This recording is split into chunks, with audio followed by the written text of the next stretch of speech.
sa totoo lang, ang problema natin, alam nyo kung sino? Alam nyo kung sino? O, ayan o. Katulad ng lagi kong sinasabi sa inyo, mga bossing, ha? Katulad ng lagi kong sinasabi sa inyo, itong si Bongbong Marcos, alam niya lahat yan. Siya ang pumipirma ng budget. Siya ang nagsasalita sa SONA. Tinan mo, di ba? Kanyang agenda sa SONA yung flood control. Nagkataon lang talaga mabait ang Diyos dahil pinaulan ng Diyos ng sobra-sobra eh. Pero siya ang lahat niyan. Siya ang kumbaga boss ng lahat ng yan. Siya ang boss ng Kongreso, siya ang boss ng Senado, siya ang boss natin lahat actually. Oh, pero dahil traitor sila, ito si Chavit, tinraidor niya eh. Hindi ba merong isang event sa Japan na hindi na niya mabanggit yung pangalan ni Chavit. Sabi pa nga nung anak, andi dito si Manong Chavit. Hindi niya talaga binanggit. Eh, according to Chavit, ang laki na naitulong ko dyan nung eleksyon. Ang laki na naitulong ko dyan. Oh, kinampanya ko yan sa buong Ilocos Sur. Actually, ang Ilocos Sur, hindi naman yan, kumbaga parang, yung Ilocos Norte kanila. Pero yung Ilocos Sur, sa mga Singson yan, sa totoo lang. Oh, so, itong si Chavit Singson, kakampi nila to. Ilocano to. Ultimong mga kalahi nila, mga Ilocano, nilalaglag na sila. Oh, kanina, ito si Chavit Singson ay nag-press conference diyan sa Club Filipino. Kasi pinalulutang na ng administrasyon yung pangalan nila na si Chavit Singson daw ay meron ding construction firm at nakakuha din daw ng mga kontrata sa gobyerno. Only, Chavit Singson is not a senator, not a congressman, not a mayor, but a private person. Ngayon, kung sinasabi nila na si Chavit daw ay nangulimbat din sa taong bayan, eh di i-file nyo na yung case. Bakit pa kayo nagpe-press release tungkol dyan? Kaya sabi ko sa inyo, matindi to si Chavit. Si Erap nga eh, pinabagsak nito eh, kayo pa. Na alam niya ang karakas ninyo at ang likaw ng bituka ninyo, mag-iingat kayo kay Chavit Singson. Nilaglag nito si Erap, kaibigan nito ha. Na-impeach si Erap dahil dito ha. Kaya palagay ko, ito na rin ang magpapa-impeach dito kay Bongbong Marcos. Inilahad niya sa kanyang press con na putangin na ninyo kung saan-saan tayo tumitingin at tinitingnan nyo kami, tingnan nyo yung Ilocos Norte. Yung Ilocos Norte, tingnan nyo kung gaano kalaking mga DPWH projects ang napunta dyan at tingnan nyo kung sino ang pinakamaraming nakuha na kontrata sa Ilocos Norte. Sino ang Ilocos Norte? Yung anak ni Amy. Yung yan, si Sandro Marcos. Sila ang may hawak ng Ilocos Norte. Oo. Pero yung nilalaglag nila ng mga diskaya ngayon, nakalimutan nila, ganyan talaga sila kabobo eh. Hindi talaga sila marunong, gagawa sila ng krimen, pero they don't know how to get away with it. Meron silang fall guy na mga diskaya. Only to find out, yung mga diskaya, malalim din talaga ang kapit sa mga Marcos. Why? Karamihan pala ng mga project sa Ilocos Norte, nakuha ng mga diskaya. Oh, anong ibig sabihin yan, Claire Castro? Ba't hindi mo binabanggit yan? At we're not just talking about flood control. Iba-ibang mga projects na ang nakakuha, mga diskaya. Eh bakit nilalaglag yung mga diskaya? Eh contractor nyo pala yan sa mga proyekto nyo dyan sa probinsya nyo. Oh, so sabi ko nga sa inyo, we're talking about just Bulacan ha. Bulacan lang to. Nakita nyo kung gaano kayayaman yung mga DPWH sa Bulacan. Tingnan nyo yung DPWH sa Ilocos Norte. Tingnan nyo kung gaano sila kayayaman doon. O, yan ang dapat na sinisilip natin. Kaya pakinggan natin tong expose ni Chavit Singson. Unahin natin sa Region 1, Ilocos. Dahil si Presidente nagsabi, may tiwala ang flood control. Ang flood control sa panahon na ni President BBM, 10 billion flood control. Diskaya rin eh. Paano tayo maniniwala ngayon sa mga pinagsasabi din ng mga iniimbestiga? Mga kontraktor nila, maraming kumpanya, Contractor and Development Corporation. 962 million plus. Almost a billion. Almost a billion. Oh, yan na, isang kontrata. Isang kumpanya, almost a billion. Sino? Oh, Diskaya. Oh, sino pa? St. Gerard Construction. St. Gerard. Oh, yan din yung hinihiring sa Senado, di ba? Sabi ko nga sa inyo, patay kayo rito. Wala kayo lusot dito. Magkano? Contractor and Development Corporation. 608 billion. 608 million.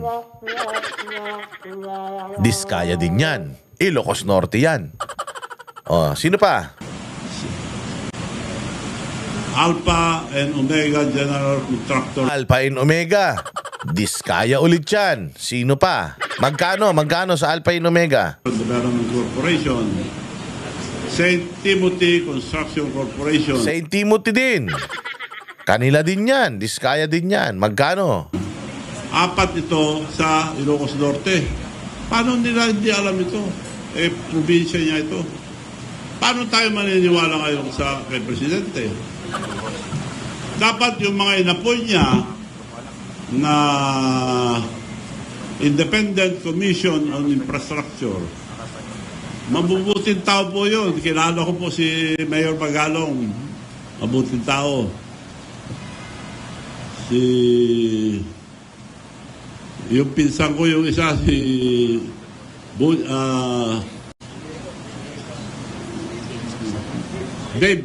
Babe Singson. Matino po yun. Kaya nakikiusap. At saka yung mga iba siguro matino rin lahat. Para lang i-guide sila. Unahin niyo po ang Ilocos Norte muna. Huwag na tayong lumayo.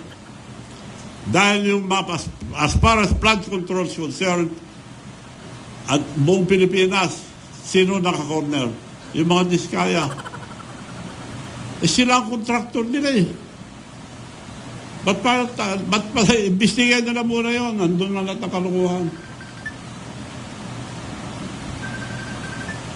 So kung antayin natin ang Senado, mag-ano pa yan eh. Tatagal pa.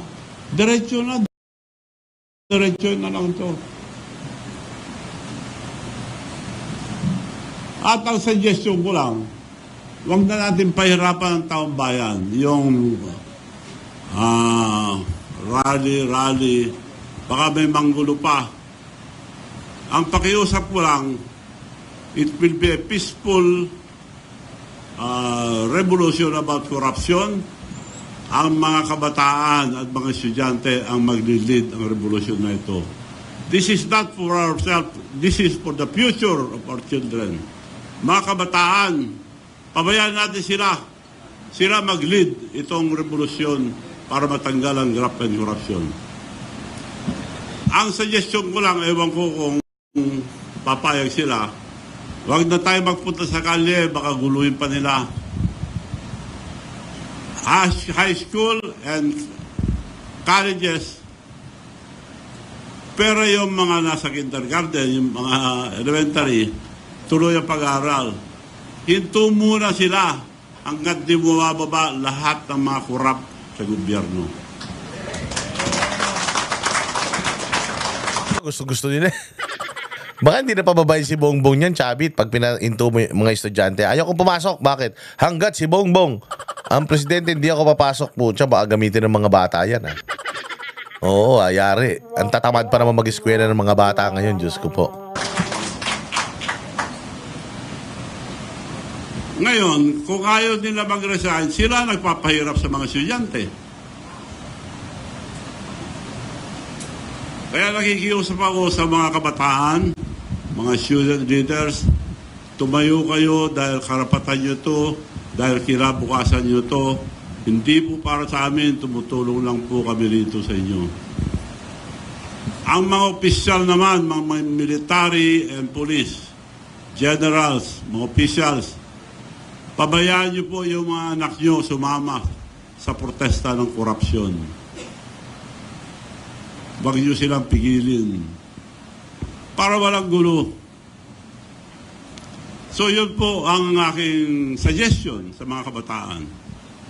Wag na lang sila pumasok muna, magpakasyon muna sila. Kung hindi Ayan, di ba? Oh. Ang sarap uminom sa ganitong baso. Oo. Habang nakikita mo nagbe-breakdown isa-isa yung mga alyado ng mga kawatan sa gobyerno. Proudly raised by A. Duterte. Ganda, oh. Oh, ito naman, oh, di ba? Sarap. Ang sarap uminom ng kape sa maulan na araw, lalong-lalo na kapag ganito nakikita mo, kanya-kanya ng meltdown, may meltdown sa Kalab Pilipino, may meltdown sa Ombudsman, may meltdown sa PCO, may meltdown sa PTV po, may meltdown dyan sa Congress, di ba? Galing-galing. Habang tayong mga DDS, petiks lang, batikos lang, di ba? Merong katotoran lahat nitong mga pinaggagawa natin. At tama itong sinasabi ni Chavit Singson dito na ano pa ba tayo? Lalayo pa ba tayo? Simulan natin sa Ilocos Norte. Simulan natin sa Ilocos Norte kung ganyang kakurap dyan sa Bulacan. Tingnan ninyo kung gaano kakurap sa Ilocos Norte. Majority ng mga proyekto nakuha ng mga diskaya sa probinsya nila. Alam nga namang ganong kakatanga, probinsya mo, hindi mo alam. Di ba, kita ninyo, pinaratangan nyo si Pulong Duterte na ganito, 50 billion, yung ginastos sa probinsya nyo nung panahon ng tatay mo. Anong ginawa ni Pulong? Dali-dali, sinabi ni Pulong, kunin nyo sa DPWH. Nandoon yung records. Hindi nila ginagawa. Tuloy-tuloy pa rin sila sa sinasabi. Anong ginawa ni Pulong? Ako na ang kumuha para makita nyo. Ako na ang kumuha. Ito, ipapadala ko na sa inyo para huminto yung mga bunganga ninyo. Si Pulong, malakas ang loob na ipakita na matino siya. Na lahat ng pera is well accounted for. Na lahat ng budget napunta sa proyekto na para sa mga taga Davao. Ngayon, Sandro Marcos at Bongbong, kayong dalawang bugok na mag-ama na putang ina pinaglihi sa pulbos sa Johnson & Johnson. Maglabas kayo ng report since 2022 hanggang 2025. Diyan sa mga proyekto sa probinsya nyo. Katulad nung ginawa ni Pulong. Maglabas kayo. Para talagang malaman natin kung matitino ba talaga kayo, which is alam naman natin na hindi. Drug test nga, di nyo magawa eh. Yan pa kaya maglabas ng report, for sure, puros kakurakutan yan. Di ba? Style nyo bulok. Kaya kayo naglunsad ng website na isumbong mo para makita ninyo kung saan mga lugar yung maraming sumbong. Para kung sakaling maraming sumbong sa Ilocos, iyaano nyo na, haharangin nyo na yan. Ganun na yung style nyo eh. Kaya kayo naglunsad ng ganun eh, para makita nyo, saan ba maraming sumbong? Tingnan natin sa Davao, wala. Putik yan, maraming sumbong sa Ilocos, harangin yan. Isisi natin sa mga Singson. Kasi mahilig yung administrasyon na ganun, isisi sa iba eh. Pero hindi nyo kasi Chavit Singson. Nakapagpatanggal na ng presidente yan. Bongbong Marcos delegates ka dyan. Lahat ng baho ng pamilya nyo, I am sure. Alam nito bakit? Magkapit-bahay lang kayo. Iisa lang ang lahi ninyo eh. Parehas kayong dynasty.